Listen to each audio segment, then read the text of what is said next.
Hey, I'm Stephen Hand from Archery Supplies, and this is the Bear Paradox. This is the Bear Paradox from 2021. So for 2022, Bear changed the Paradox to a single cam. This is a hybrid cam system. So at the top you have a yoke, at the bottom you have a different but looking similar cam, but there's no yoke here. Often with the hybrid cams, they're different top to the bottom, and they're not identical. They're a different cam, but they may look the same. Now, there's very few hybrid cams left in the marketplace today. Hoyt still have them on some of their target bows. Obsession used them, but now it's pretty much twin cams. So the archery revolution went from twin cams to single cams and hybrid cams, and now back to twin cams. So this is basically I think this is one of the last hybrid cams left for Bear. They've gone back to twin cams now and single cams. So the idea of a hybrid cam like this is a cross between a single cam and a twin cam, so you get the benefits of both worlds. With a twin cam, they need to be balanced, so the top and bottom are identical. With a single cam, you've got an idler at the top, cam at the bottom, so you just basically shoot the thing. With the hybrid cam, it's a little bit faster than the single cams, similar to the twin cams without the tuning issues is what it's meant to be.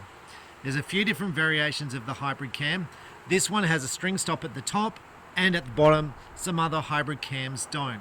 This bow is 32 inches axle to axle, 6-inch brace height, weighs 4.3 pounds, IBO 340, which I'm going to say is wishful thinking, but we'll see.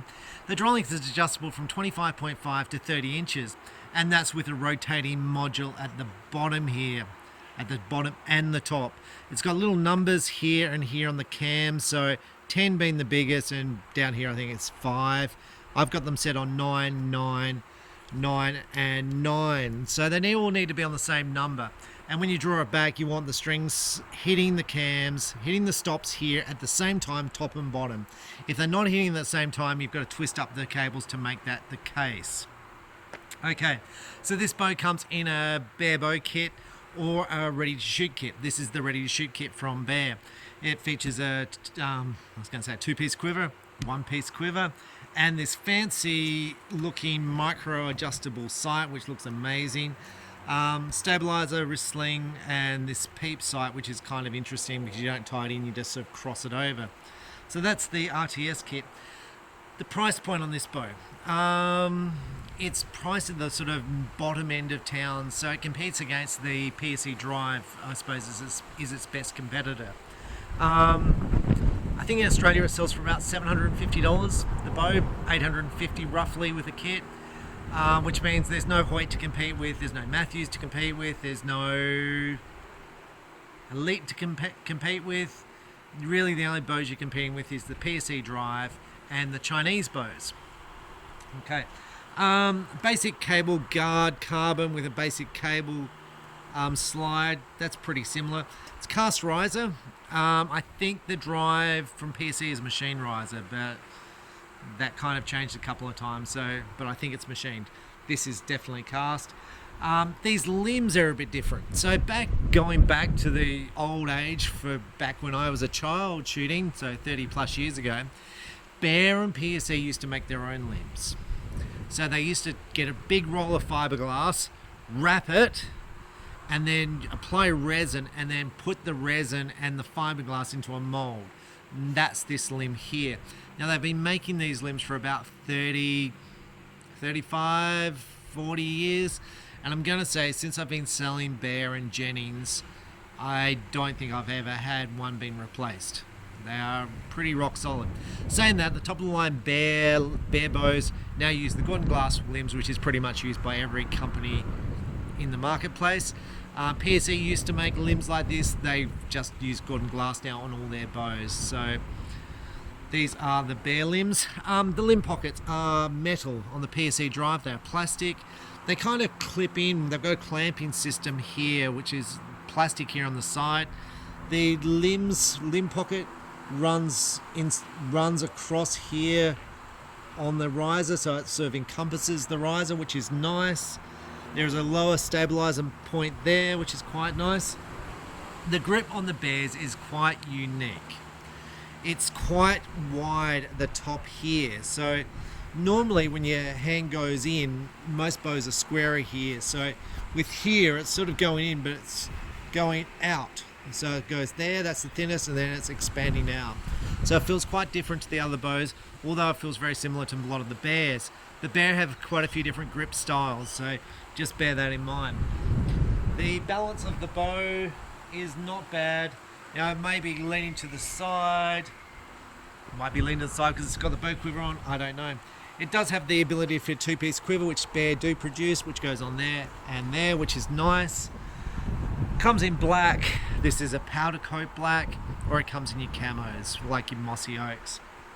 I'm going to say Bear produce good quality bows. Very rare to have a problem with a Bear. Saying that, this Bear was returned to me from the customer, complaining about paint defects here. So yeah, basically we get it back and then sell it second hand.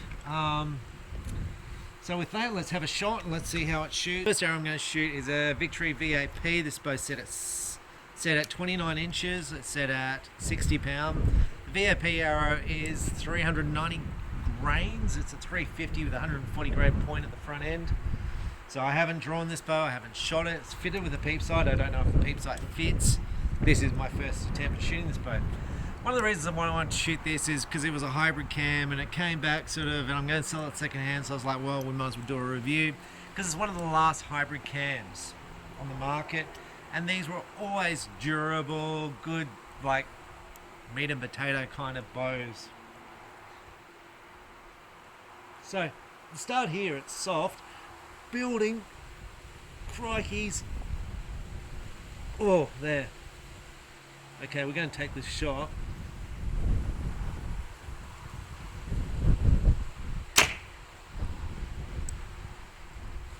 .282. So it starts off quite light in the draw cycle. Then it builds and then it kind of drops off. When you shoot the bow, I felt a bit of that happening. That was the first shot, so it could be grip. Now I'm going to shoot a gold tip. This is a gold tip Velocity. It weighs 327 grains. I think it's got an 80 grain point on it.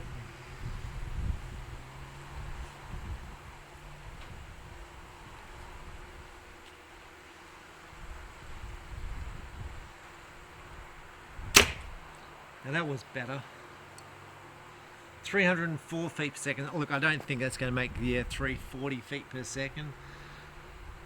That was a bit of wishful thinking, but I mean, it's just not aggressive enough in the draw cycle for 340.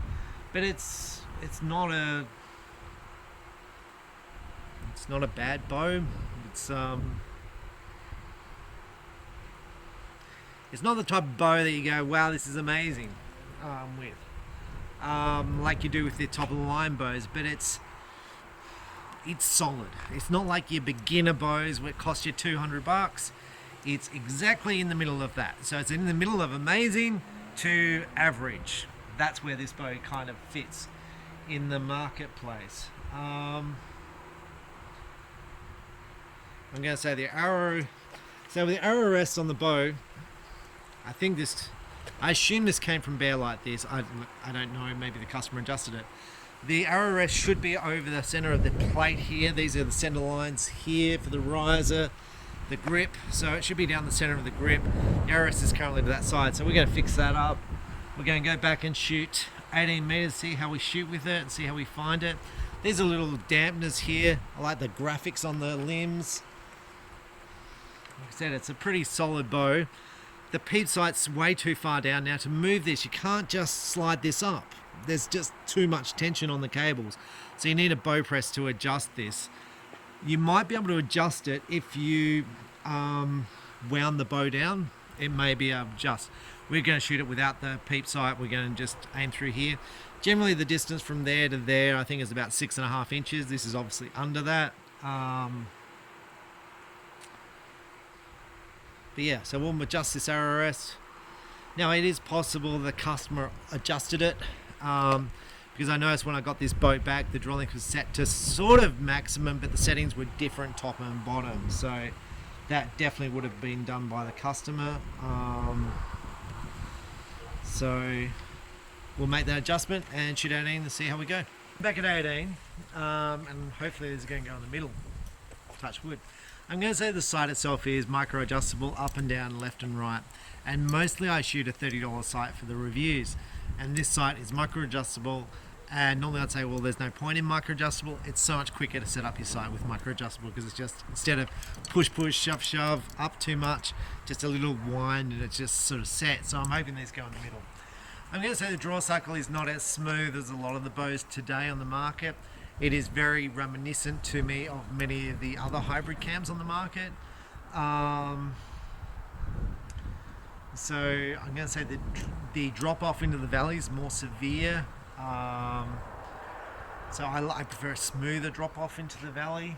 The 6-inch brace height is not as forgiving as like a 7-inch brace height, saying that I have shot well with 6-inch brace heights. 32 inches should be a little bit more forgiving, but I think brace height has more impact on accuracy than the overall axle of the bow. Saying that, this bow feels very much like a Bear Jennings to shoot. So I have shot Bear Jennings bows since I was 12, and I'm going to say this bow is very much a long. If you've shot a Bear Jennings before, this bow feels like a Bear Jennings.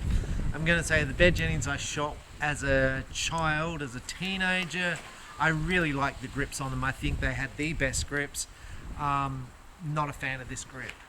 It just comes out. It's the thing I like the least about this bow, the grip. So there are things about this I like, obviously metal limb pockets as opposed to plastic limb pockets, but the grip I really not a fan with. So just, we'll see how it goes.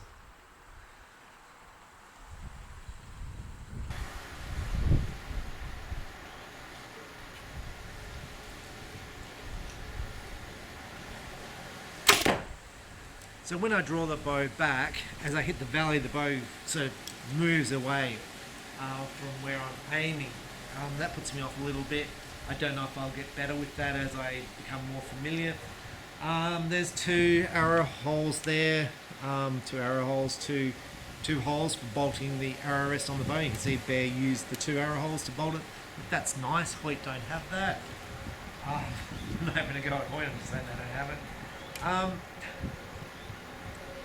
The draw length adjustability from 25.5 to 30 inches is excellent. It's not too bad to do. You don't need bow press. Other bows are going to give you the ability to change let off and draw length and other stuff, but probably at a higher price point. Other bows might have a nicer draw cycle, but probably at a higher price point.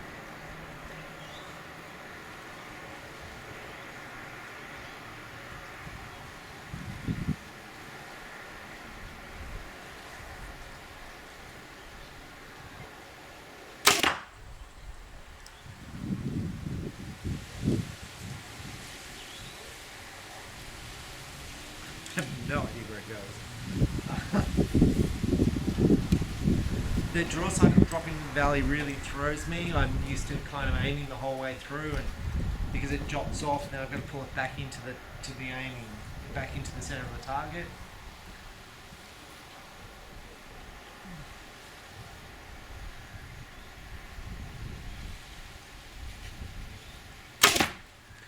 Look, the let off feels like 70%. It's not a big valley, it's quite a short valley, but it drops off. It's like, woof. And I just can't pull it back smooth enough to get rid of this when I draw it. So I couldn't shoot this bow with a blade rest. I'd have to shoot it with either drop away or a whiskey biscuit.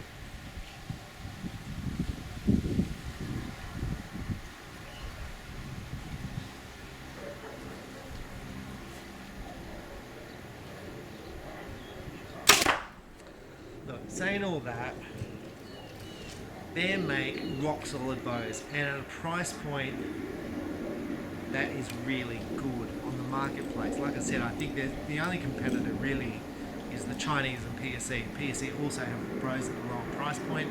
I don't think anyone else does. So, kind of Bear's now specialise in that sort of cheaper hunting market. They don't do the target bows anymore. So it's very much into the meat and potatoes. I'm going to say box stores, which is where most of new archers come into the sport. New archers into the sport, bear is going to be very popular bow, because a new archer in the sport is not going to be buying your top of line Matthews, your top of line Hoyts, your top of line Elite, your top of line PSEs, top of line Botex. This is very much being a potato, get in the sport kind of bow.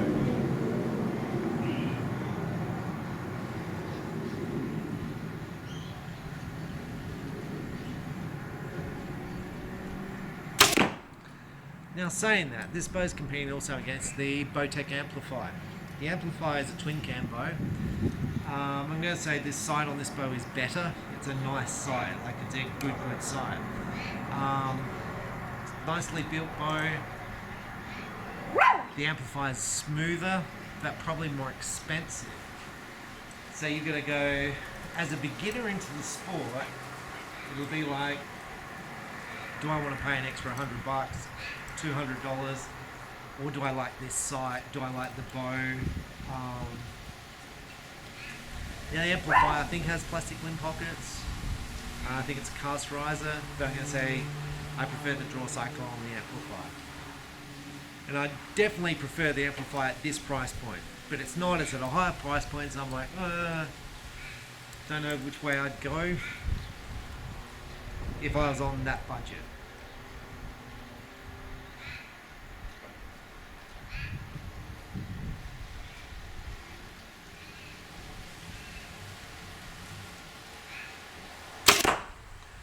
Now these days, when people get into the sport and they've got a tight budget, I'm generally recommending a cheaper bow. You're going to say, why am I recommending a cheaper bow? I'm recommending a cheaper bow because they have to build up to the strength of the bow.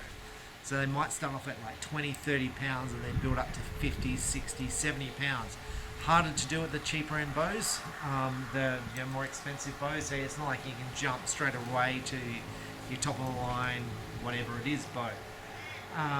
So you've got to kind of build strength, you've got to build technique. So I generally recommend just start cheap, and then once you build that strength, that's when you look at all the top of the line bows. So basically my advice would be you jump over this price point here. But saying that, this is not a bad bow. So if you shoot once a month, once every 2 months, do you need the expensive bow? I mean, this bow is probably good enough for you.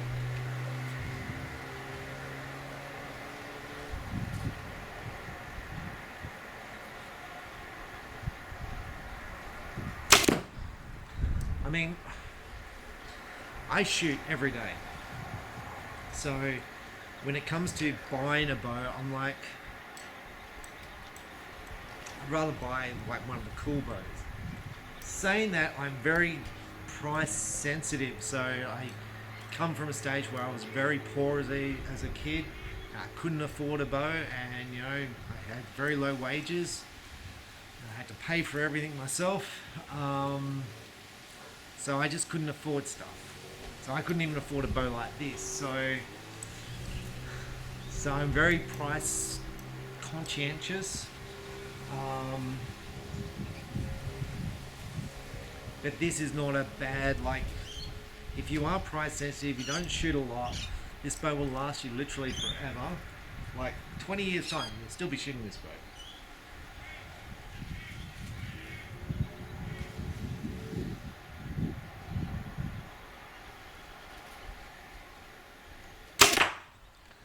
Like the bows I shot as a kid, the Jennings bows, and Bear Jennings, same company, very much like this. Those bows still exist today. I really haven't seen one break. And they're not as good as these bows, but they are still kind of cool bows. So this, if you are price sensitive and you don't shoot a lot, this bow will be good enough.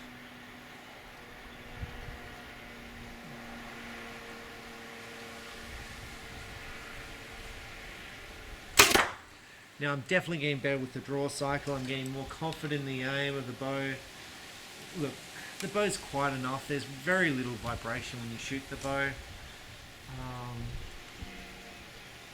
The more expensive bows like the Bowtech Solutions, the Elite, whichever Elite you go for, the Vision, the PSE, top of line PSEs, the top of line Hoyt, top of line Matthews are going to be better. They're going to feel better.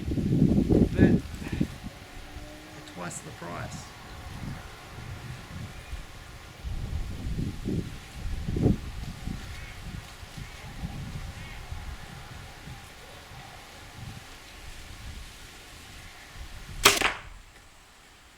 Let's go down and check the arrows. Okay, so it's not the best end I've ever shot. It's not the worst end I've ever shot. There's a little bit of left and right movement. That's due to the grip, because the grip's so wide, and I would find there would be less left to right if that grip was narrower for me, because I'd be talking a little bit, getting that grip right. Up and down is spot on. So it's all this way, and that's the grip. Not feeling comfortable to me. It's not that no, it is. I don't like the grip. That's not what I was going to say. It's not that I don't like the grip. No, I don't like the grip. The grip is, don't like it. It's okay. Like, I could shoot with this bow, and obviously that's, if I went down to a club, that's okay. That's 18 meters. It's okay. You're going to shoot fine with it. The bow's fast enough. It's durable enough. You can throw it in the back of the ute. It's a meat and potatoes bow. It's a bow that in 10 years you can pull out of your garage, and it's still going to be together. Still going to shoot it. You can adjust it. You can sell it. You can throw it to your mate to shoot. It's a good solid bow. Saying all that, I really like the Bear bows. Price pointing is excellent. They're price pointing them extremely well in the marketplace. So if you say to me, Stephen, this is the best value bow at $700, well, the PSE is more expensive. I don't have a lot of competition at the $700 price point, right? Most of the bows are more expensive. Then I compare it to the Chinese bows. You know, Chinese to American. The American stuff is generally better quality and stuff. Not to say the Chinese is terrible, but so overall, I would buy this bow if I'm on a budget. I don't want to go to the PSE Drive in price point, because the PSE Drive is now about $850 in Australian dollars. This is close to $200 cheaper.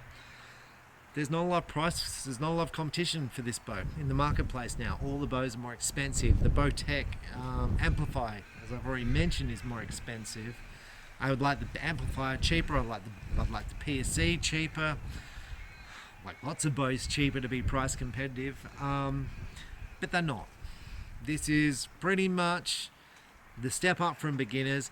It is a step up from the Cruiser. It's a significant step up from the Cruiser, the G2. Significant step up. It's faster. It's nicer. It's got more features.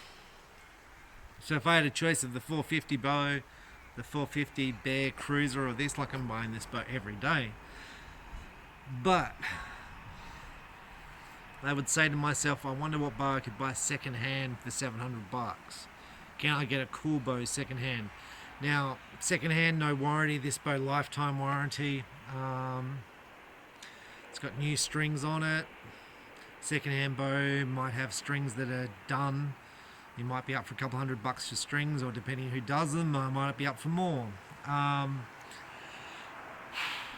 So that's kind of where I'm at with the Bear Paradox. Overall, it's not a bad shooting bow. The grip, I think, lets it down a bit, but this grip is on all the Bears. So obviously someone at Bear who designs bows likes this grip. I'm not that person. However, it's very familiar to me as a Bear, and Bear bows are just bulletproof. They're rock solid. And I'm going to go back to one of the local guys here who customer asked a question on a forum, said, what's the best bow on the market? And he goes, Hoyt, because all the top shooters shoot it. And I'm like, well, most people are interested in a budget bow at a good price point, and Bear offer that. And that's what this is. This is a really solid bow that will last you literally forever. The hybrid cam system's been out forever. There's really no tuning issues. Draw length adjustable. It's really quite good. It's just not as good as the top of the line stuff on the market. So I'm Stephen Hand from Archery Supplies. That's the Bear Inception. I think it's not too bad. Like I said, this one has some paint issues here from behind the sight. Now I don't know if that occurred through the sight being bolted on here or what. Generally the powder coated finished paints are really durable. It's not to say they won't break off over time, but they are generally pretty durable. Like I've seen bows 30-40 years old and the paint's still like pretty much like new. So anyway, Bear Inception, check out your local archery shop. Like I said, this year's version will be a single cam. The draw cycle will be a bit different. It'll be a bit slower, still adjustable. I'm going to guess around the same price. So if you can get the older, if you got the choice of the older model versus the newer model, I'd go for the older model, which is this one, the hybrid cam, because it's going to be quicker and it's a little bit more advanced cam system. So thanks for watching. Bye.